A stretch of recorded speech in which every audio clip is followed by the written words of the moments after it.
A legal battle percolating between the creator of the hit show Yellowstone and one of its own actors. Yellowstone might have ended, but the drama? Oh, the drama never ends. This time, it's not about the cowboys, ranches, or power struggles we know on screen. Alright folks, buckle up because we're diving into some behind-the-scenes drama that's juicier than a Yellowstone cliffhanger. Taylor Sheridan just sued Cole Hauser over coffee, and in this video we will tell you everything we know about this lawsuit and what it entails. Watch till the end.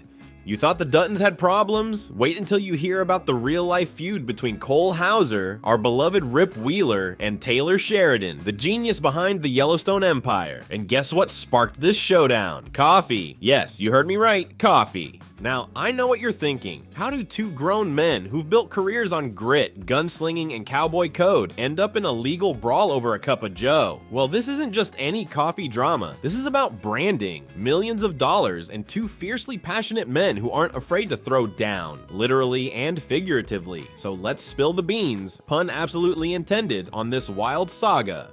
The lawsuit when logos stirred the pot. It all started in 2023 when Taylor Sheridan's Bosque Ranch decided to take Cole Hauser's coffee company, Free Reign, to court. The issue? Alleged trademark infringement. Apparently, the logos for Free Reign and Bosque Ranch were a little too similar for comfort. Bosque Ranch's branding features a sleek B and R intertwined, while Free Reign's logo sports an F and R in a design that Taylor's team argued could easily confuse customers. Now, I'm no branding expert, but when you're dealing with two multi-million-dollar businesses tied to the cultural phenomenon that is Yellowstone, even the smallest details matter. Taylor wasn't just protecting a logo, he was safeguarding a brand that's become synonymous with authentic cowboy culture. And Cole, well, he wasn't about to back down. This wasn't just a coffee company to him, it was his passion project, his way of bringing a piece of the cowboy lifestyle to fans beyond the screen. But what's even more interesting is that this wasn't the first time these two had butted heads. Oh no, this coffee clash was just the latest chapter in a long history of intense encounters between Cole and Taylor. And by intense, I mean fists flying, no holds barred intense. Rewind to 2022.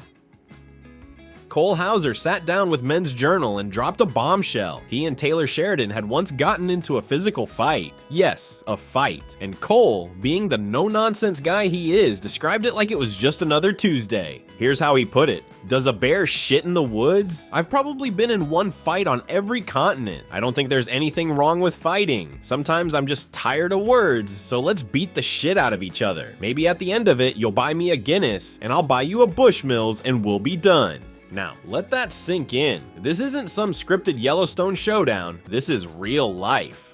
Two grown men, both known for their intensity, decided to settle their differences the old-fashioned way. And according to Cole, it wasn't about hostility, it was about bonding. Fighting, for him, was a way to release frustration and move on. But here's the twist, after the dust settled, they ended up becoming close friends. Go figure. Cole even said on Ryan Russillo's podcast, "He's a really intense guy. He's very focused. He's not unlike me. I think we kind of complement each other because we both give a shit." So yeah, these two are cut from the same rugged cloth. They share the same work ethic, the same drive to create something authentic, and the same no BS approach to life. But as we've seen, that intensity can sometimes lead to clashes, whether it's in a bar or a courtroom.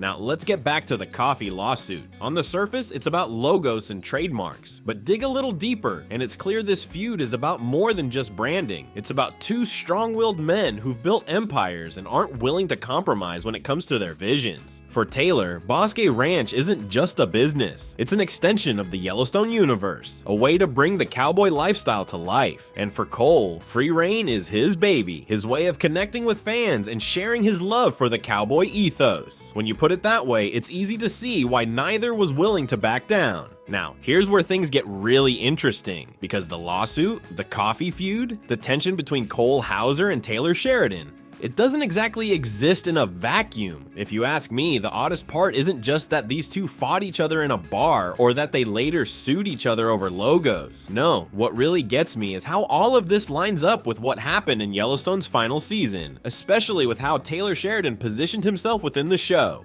Think about it. The season 5 finale felt off. Rip Wheeler, the backbone of the Dutton Ranch, the guy who had been a fan favorite since day one, was barely there. He had 2 major scenes, one of which was spent, wait for it, praising Travis. Yes, Travis, the character played by none other than Taylor Sheridan himself. And it wasn't just that Rip had little to do, it was the way Travis was written. He was smooth talking, confident, and somehow taking center stage in a season where Rip was practically sidelined. And let's not forget that scene, the one where Travis convinced Rip's wife, Beth, to play strip poker with him. If that isn't a direct challenge to Rip, I don't know what is. At this point, I can't help but wonder, was this just storytelling, or was there a deeper, more personal power struggle happening behind the scenes? Because if there was ever a subtle way to shift the spotlight from one character to another, this would be it. And if we take all of this into account, the lawsuit, the branding battle, the physical fight, and the way the show ended, it starts to look like something more than just business. Maybe, just maybe, there was some real tension brewing between these two long before the coffee drama even began. But let's get back to the lawsuit, because unlike a bar fight, this wasn't something they could settle with a round of whiskey and a handshake. Filed in November 2023, this wasn't just some petty disagreement, it was a full-scale legal move. Bosque Ranch wasn't just trying to nitpick logos, it was protecting a business, a very profitable business. By this point, Yellowstone had become more than just a show, it had turned into a lifestyle. Taylor's Ranch wasn't just a side project, it was a brand that represented the rugged cowboy culture that Yellowstone had helped bring into the mainstream. And when Free Reign launched, it was easy to see why some might assume it was connected to Bosque Ranch. The logos had a similar rustic feel, the marketing played into the same aesthetic, and both brands were deeply tied to the Yellowstone identity. That was the real problem. Fans wouldn't necessarily see Free Reign as a separate entity. To them, it was just another Yellowstone-inspired business. And while that might have been great for Cole Hauser's coffee company, it wasn't something Taylor Sheridan was willing to let slide. Still, even after the lawsuit was filed, Cole Hauser didn't back down. Free Reign kept growing, the branding stayed the same, and Cole kept promoting it. And that only fueled speculation. Was this really just about a logo, or was there something personal at play? The coffee industry might not seem like a battleground, but when two dominant personalities like Sheridan and Hauser are involved, it's a different story. Both men had built empires, Taylor with Yellowstone and Bosque Ranch, Cole with his growing brand. And when two empires collide, things get messy. But here's where it takes another twist. After all the legal drama, the back and forth, the speculation, it all just went away.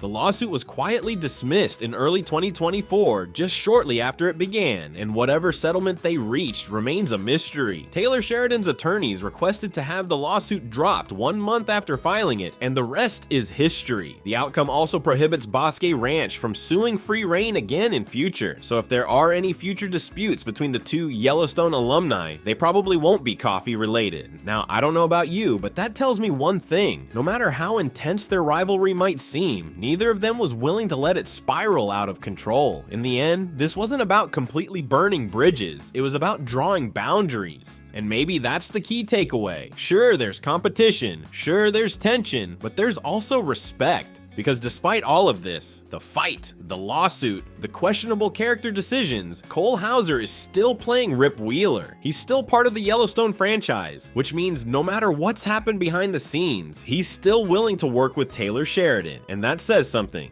So maybe this was just another bump in the road for two men who are fiercely protective of their brands and their reputations. Maybe this wasn't the end of their partnership, just a messy chapter in their ongoing story. And if Yellowstone has taught us anything, it's that power struggles never really end. They just evolve. So what do you think? Is there more to this feud than meets the eye? Or is it just two passionate men navigating the highs and lows of success? Let me know in the comments.